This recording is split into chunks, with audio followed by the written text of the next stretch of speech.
way how we live will be influenced by the result of these negotiations. That's why I'm very happy that the Austrian Research Center OFSE took the responsibility and positively answered our request to make this assessment on the assessments, and that means I would ask Mr. Raza from the OFSE to take over the floor and to introduce the study.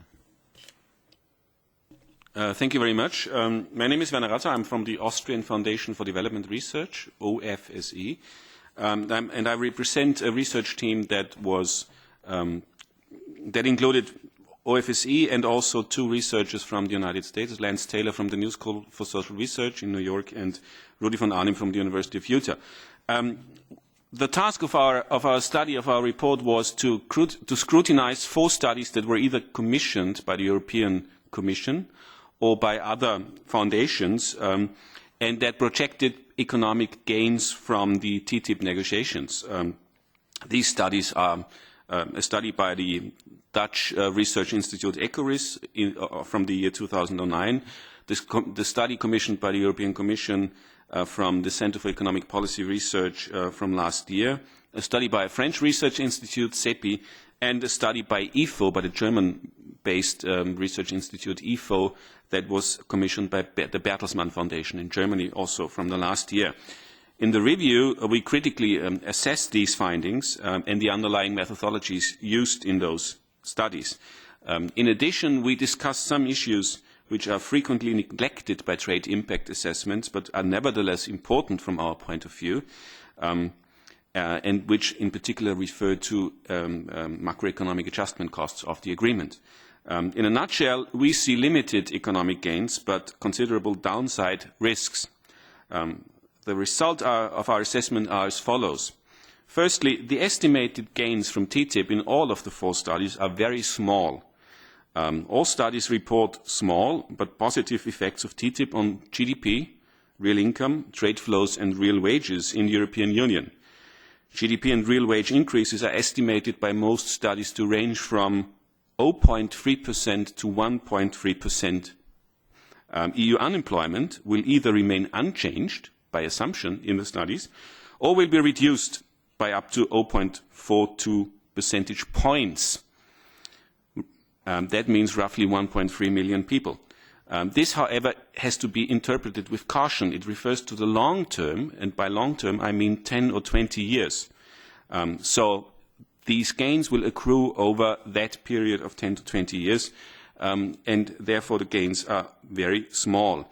The estimated gains, secondly, depend on the reduction of so-called non-tariff barriers. So we are talking about a situation in EU-US trade where tariff rates are already at very low levels, roughly 3% average tariff rates. So any gain, any economic gain derived from further trade liberalization will not come from the elimination of the remaining tariff rates, but must necessarily come by the elimination or alignment of non-tariff barriers. Non-tariff barriers are all regulations, technical standards and laws in diverse policy fields, both in the European Union and the United States.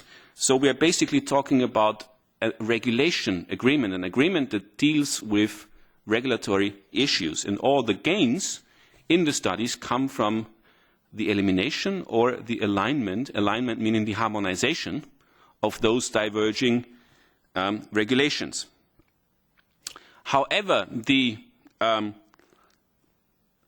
methodology which is employed to quantify the economic gains from the reduction of non-tariff barriers is biased in our view. It's biased in various dimensions, and therefore we think that the economic gains from the elimination of non-tariff barriers as reported in those studies is higher than is actually or plausibly to be expected from such a reduction. Secondly, all those assessments do not take into account the costs to society of a reduction of non-tariff barriers. the studies typically only talk about the cost savings to companies of reducing those non-tariff barriers. On the other hand, one has to be very cautious about that, because obviously regulations typically serve public policy goals, public security, public health, environmental safety, etc.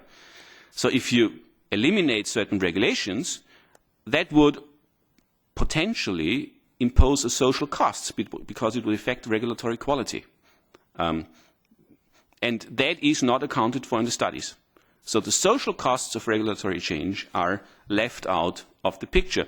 We think that this is a severe methodological problem and deficit in all of those studies.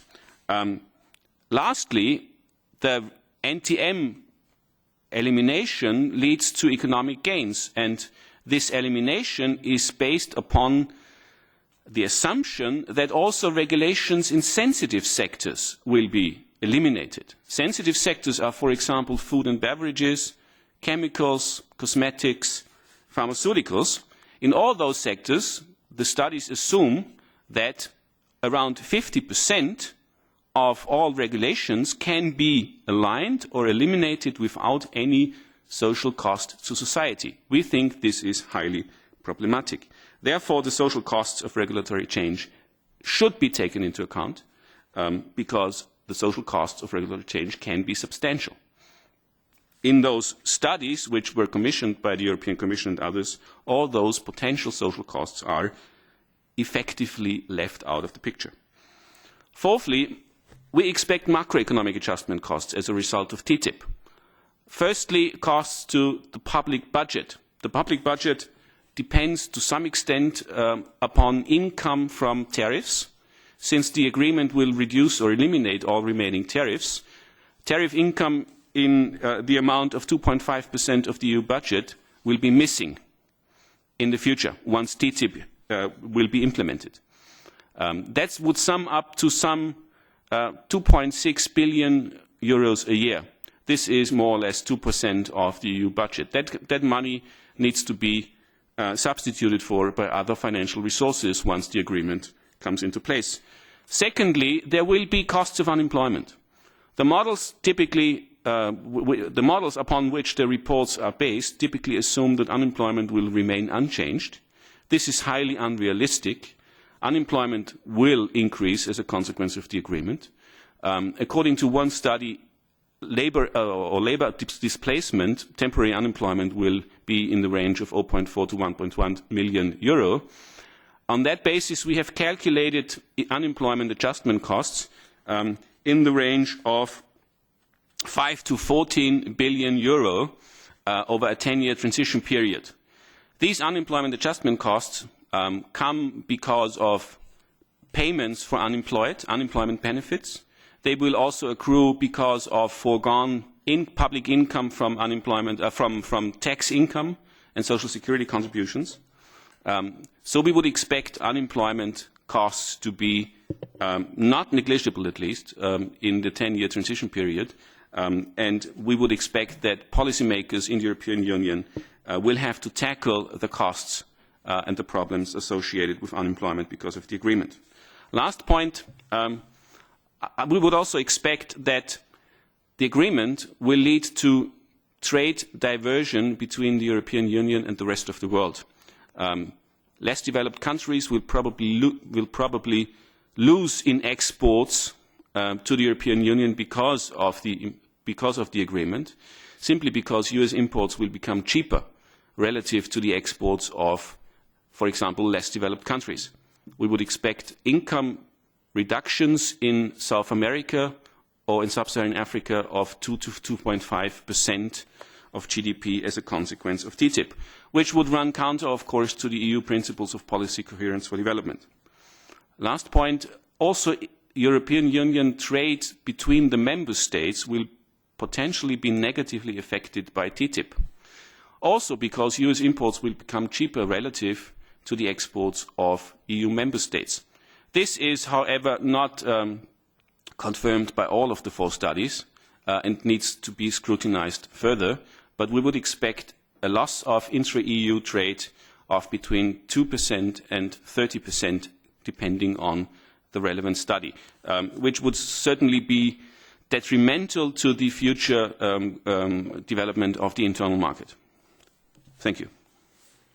Okay, thank you, Mr. Raza. Just to say, we'll be sending out a press release with a summary of the findings of the report in about half an hour. The full report is available at the back of the room on paper and also on our website, guengl.eu. Are there any questions from the journalists? Please. Good morning, Giovanni Bravo from the Mexican Mission to the EU.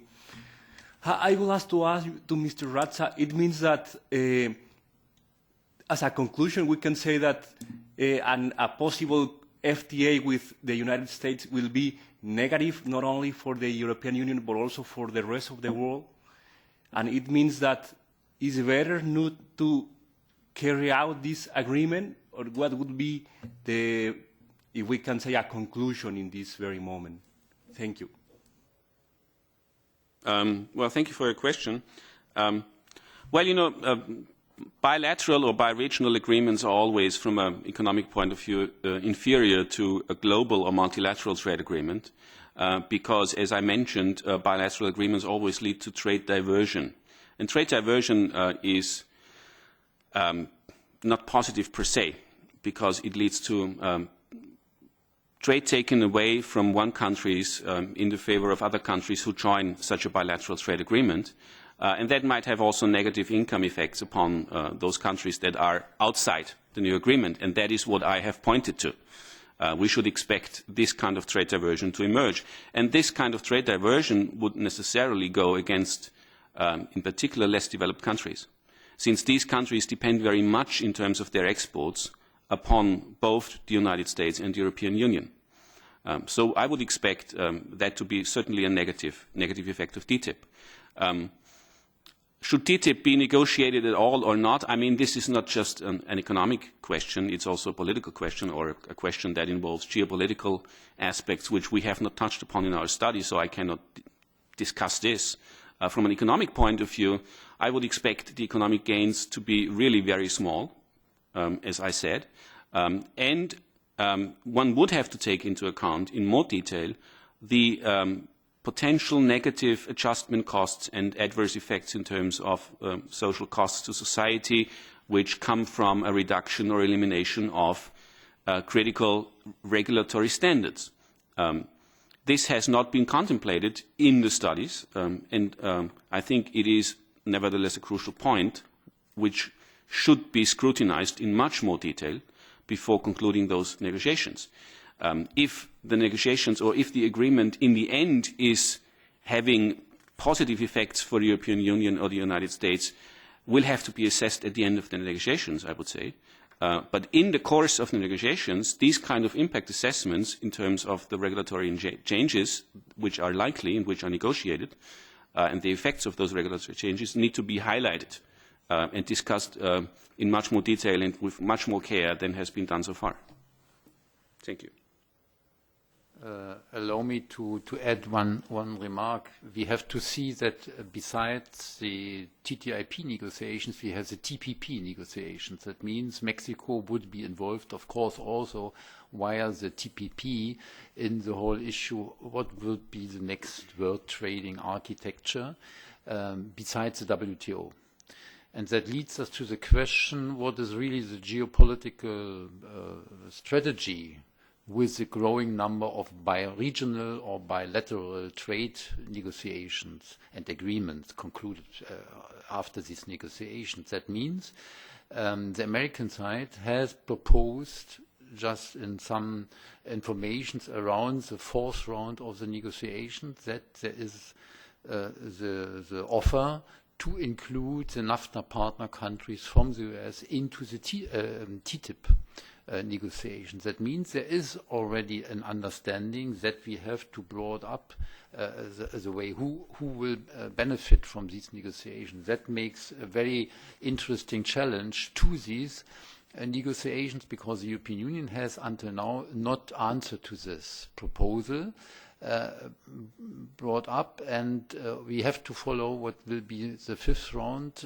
just in the third week of May.